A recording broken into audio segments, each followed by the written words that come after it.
ketua di negara kita adalah hukum adat. Kenapa hukum import mengalahkan hukum adat?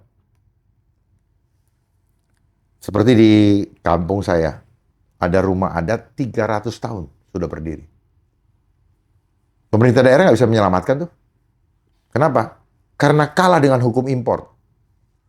Hukum impor mengatakan kalau dia yang sudah diputuskan oleh Mahkamah Agung, dia sebagai pemilik sah sesuai dengan sertifikatnya. Sementara kita tahu proses di pengadilan semua everything can happen, itu bisa yang benar menjadi salah, yang salah menjadi benar tanpa melihat kepentingan yang lebih besar. Padahal di dalam hukum itu harus melihat kepentingan yang lebih besar. Ada deponir. Kalau ini kepentingan yang lebih besar mempertahankan hak adat, mempertahankan heritage, maka harusnya keputusannya tidak memenangkan. Atau kalaupun itu, kalian boleh punya ini tanah, tapi yang ini jangan. Heritage ini tidak boleh dihancurkan. Yang terjadi dihancurkan. Iya. Bayangkan, saya belum lahir itu sudah ada. Sekarang Jadi sebenarnya itu, karena apa? Hukum impor. Artinya kita nggak merdeka. Hukum adat harusnya yang didahulukan. Kita ada karena leluhur-leluhur adat kita. Betul. Kenapa kita iniin? Kita adalah generasi apa? Durhaka. Kita dikasih segala macam. Kita cuma banggakan untuk cari uang. Wah, pariwisata. Dengan apa? Bahasa pariwi. Soto. Itu?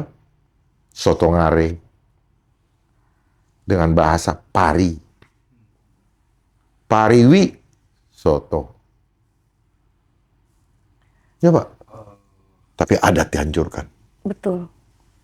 Ya bisa dibilang ya kulitnya memang coklat sih, tapi kan isinya udah bukan Iya. Nusantara lagi gitu. Ya makanya Manitok. Manitok. Dan walaupun Manitok ada figur besar di belakang. Selalu. Selain Bang Dharma, sekarang kan banyak ya toko-toko yang menyuarakan kalau punya tanah, jangan dijual mulai dari sekarang. Mulai fokus nanam-nanam sendiri dan lain sebagainya. Tapi ada pihak juga yang membantah, oh nggak bisa, kekurangan pangan dan lain sebagainya. Itu akan terjadi di luar Indonesia. Sampai kapanpun Indonesia nggak akan yang namanya krisis pangan. Apa yang ingin disampaikan Bang Dharma?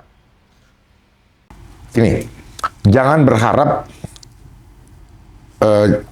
jangan mengharapkan atau menggantungkan nasib kita kepada pengatur regulasi. Karena pengatur regulasi ini berprinsip kepada hukum dagang. Makanya di pasal 33 Undang-Undang Dasar 45, seluruh kekayaan sumber daya alam dikuasai oleh negara dan diperuntukkan sebesar-besarnya untuk rakyat. Nah, tetapi yang terjadi dikuasai oleh negara, Dipergunakan sebesar-besarnya untuk oligarki. Jadi karena apa? Harusnya kan negara dijaga oleh negara, dikelola sebesar-besarnya oleh rakyat. Dijaga, dimanage oleh negara, bukan dikuasai. Apa yang terjadi? Hawa nafsu memutarbalikkan keadaan. Ya. Jadi semua yang terjadi, peristiwa apa saja, ini related dengan hal-hal ekonomi. Vaksin, ekonomi, kesehatan, industri semua. Sorry kalau bilang industri semua. Smart farming, industri. Drone, industri juga. Perang, industri juga. Apa yang enggak? Jadi ketamakan manusia menjadi serigala manusia yang lain.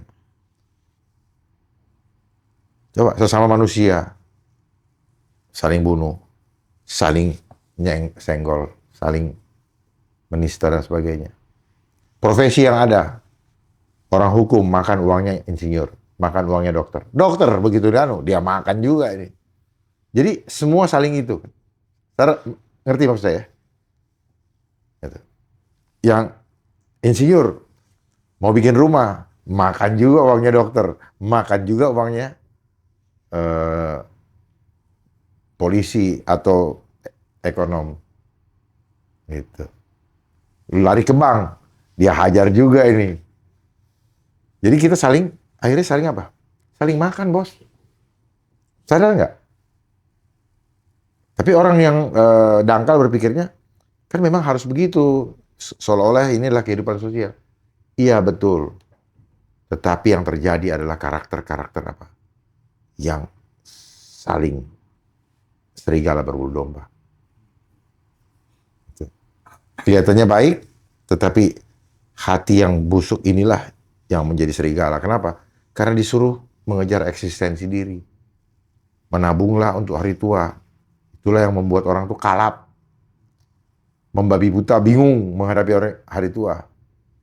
Justru karena ketakutan menghadapi hari tua, mengingat tabungannya sedikit, akhirnya membabi buta selama masih muda.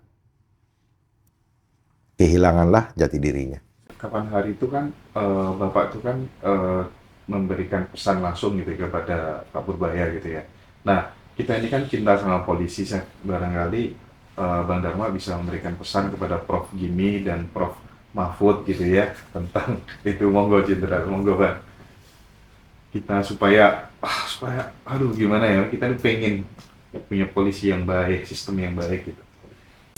Mas Hendra, kalau saya ngasih pesan sama Prof. Mahfud itu, percuma. Beliau juga tahu bahwa apa yang beliau lakukan juga cuman retorika. Gitu loh. Ya. Jadi saya termasuk yang malas membuang-buang energi, sementara yang sedang berperan saja juga tahu kalau dirinya tidak bisa berbuat apa-apa. Apalagi kita mau harapkan. Makanya tadi kan saya udah pancing. Beliau-beliau yang dulu gerakan apa itu? Nurani Bangsa. Nggak ngejar. Iki piye togo nggak jalan. Kemana? Iya. Kok nggak jalan? Iya. Harusnya kan tagih. Kalau dari situ aja diem, yang sono, ya kan ini kan kayak ini nih, teng. Di sini nggak itu, apa ya? Iya, drama kan. Akhirnya dari mulai bulan Agustus sampai Desember selesai, dadah. Atau mungkin tertutupi karena bencana gitu. Nggak juga. Buktinya ijazah nggak tertutup-tutup itu, jadi mainan itu. Jadi semua kapan mau ditutup, udah kayak ini act of God gitu loh. Playing God. Mana yang dia mau tutup tidak ada yang tertutup, mana yang dia mau buka tidak ada yang bisa menutup. Kalau dia sudah membuka tidak ada yang bisa menutup, kalau dia sudah menutup tidak ada yang bisa membuka. Inilah playing God. Act of God. Jadi segala sesuatu bencana selalu dihubungkan ini. Karena banyak yang tidak paham bagaimana permainan eksternal energi mekanisme yang didorong oleh suatu mesin raksasa. Jadi kalau bilang laut panas, panas itu adalah energi. Ya. Tidak mungkin dia meningkat panasnya tanpa ada dorongan, ada boil. Duk. Nah, ininya keluar kan? Uapnya. Ya. Nah, makin tinggi. Beluang. Apa tanggapan Bapak tentang mensrea? Udah tadi. Nggak apa-apa. Mensrea? Oh tadi udah. Tadi udah. Yang mananya ya? Coba spesifik. Yang mengenai Bapak lah tadi. Sudah dijawab tadi. Ini orang lain kali. Iya, baru gabung ya. Udah dijawab tadi. Apa tanggapan Bapak tentang KUHP dan KUHAP yang sekarang?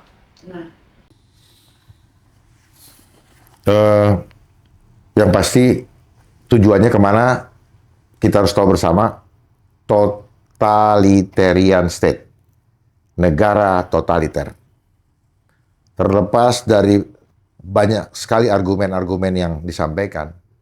Tetapi kenapa dia muncul di 2025? Kenapa yang lalu-lalu tidak mau? Karena belum waktunya untuk dia main. Nah, dan prosesnya sangat-sangat tidak transparan. Banyak pengaduan di mana yang ditampilkan draftnya apa, yang keluar apa. Demikian pula dengan KUHAP-nya. Jadi, ya sudah. Sekarang semua tidak berjalan tanpa pesanan. Itu aja. Sejak reformasi ke sini, semua undang-undang berjalan 100% karena ada hitungan-hitungannya. Gitu. kelihatannya untuk baik, makanya apalagi kalau dia cepat, berarti dorongannya, energinya, energi drinknya begitu besar. Urgensinya apa gitu Iya. kan. Jadi selalu lihat siapa yang diuntungkan. Selalu di situ. Siapa yang diuntungkan dan siapa yang dirugikan. Yang pasti yang selalu dirugikan menjadi objek penderita dan jumlahnya banyak. Yaitu kita. Gitu. Makanya tidak boleh mengkritik, ya, menghina, mengkritik, ini bisa diplesetin nih, pasal karet. Dan tidak boleh lagi menyebut nama lembaga negara. Kalau dulu saya suka nyebutin, saya sekarang harus gunakan kata mereka. Gitu. Dan herannya ketika waktu tahun yang kapan, tidak apa-apa mengkritik di Undang-Undang IT kan, kok sekarang muncul lagi di KUHP. Ya sudah, sekarang cuma satu. Kita jangan hanya punya pengetahuan, tapi tanpa bertindak. Kalau memang punya passion di dunia politik, mulailah peduli dengan politik. Karena apa? Jangan apatis, karena politik menentukan semua aspek kehidupan. Kesehatan, pendidikan, semua related sama politik. Ekonomi politik. Apa yang tidak politik? Air aja politik. Gitu. Mau nikah aja politik. Harus divaksin dulu, baru dikasih surat KUA dan sebagainya. Politik. Jadi semua politik. Oleh sebab itu, meleklah politik supaya paham kedalamannya. Jangan biarkan orang-orang jahat memegang peran di bangsa ini. Ambil tekad, bersiap untuk 2029, kesempatan adik-adik untuk mengembalikan kedaulatan dan merebut kembali yang masih tersisa, beserta sumber daya alam yang masih tersisa ada di tangan adik-adik sekalian. Tanpa kekompakan, mustahil itu akan terjadi. Nantikan seorang yang menjadi Ratu Adil atau Satrio Peningit yang akan membebaskan Indonesia.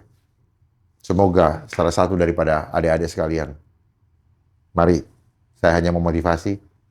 Jangan takut dengan siapapun, karena kematian bukan karena manusia.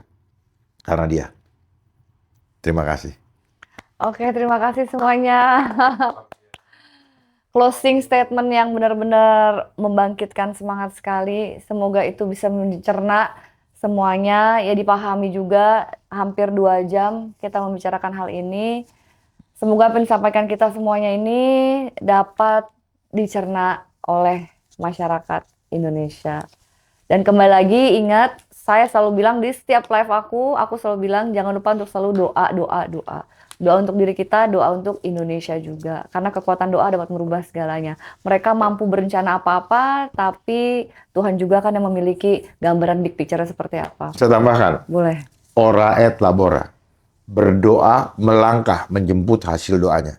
Karena banyak orang terninabobokkan dengan berdoa dapat merubah segala sesuatu, namun doa hanya di dalam otak, tetapi tidak melakukan gerakan melangkah untuk menjemput hasil doanya, maka itu adalah omong kosong. Ya, jangan termakan oleh doktrin-doktrin yang selama ini meninabobokkan. Banyak orang terninabobokkan, termasuk saya dulu. Berdoa. Doa adalah wujud bahwa kita mengintervensi rencana Tuhan yang sudah Dia siapkan. Jadi jangan sampai kita berdoa untuk kepentingan egois kita. Karena rencana Tuhan tidak bisa berubah dari dulu, sekarang, sampai selama-lamanya. Dan kasih Tuhan itu maksimal, tidak bisa kita minta ditambah lagi, apalagi kita minta dikurangin. Kasih Dia sempurna. Cuman manusia yang selalu memodifikasi kasihnya, memodifikasi cuaca. Manusia berdosa karena memodifikasi semua mekanisme alam semesta yang Tuhan sudah siapkan secara otomatis. Jadi mereka-mereka yang memodifikasi cuaca adalah manusia-manusia yang jahat. Hentikan program modifikasi cuaca. Karena itu adalah program iblis yang merubah fitrah, merubah mekanisme otomatis dari alam semesta. Itu manusia berdosa. Oleh sebab itu ini adalah sistem Dajjal. sistem antikris. Pahami itu. Segala sesuatu yang merubah fitrah, merubah kehendak Tuhan, merubah cuaca, merubah alam, itu adalah kejahatan melawan kekuasaan Dia. Terima kasih. Oke, terima kasih Pak buat waktunya ya. Terima kasih juga buat semuanya. Sampai ketemu lagi di podcast Ngaji Roso selanjutnya. Saya Sampai tiba-tiba jumpa. terakhir. Dadah. Bye.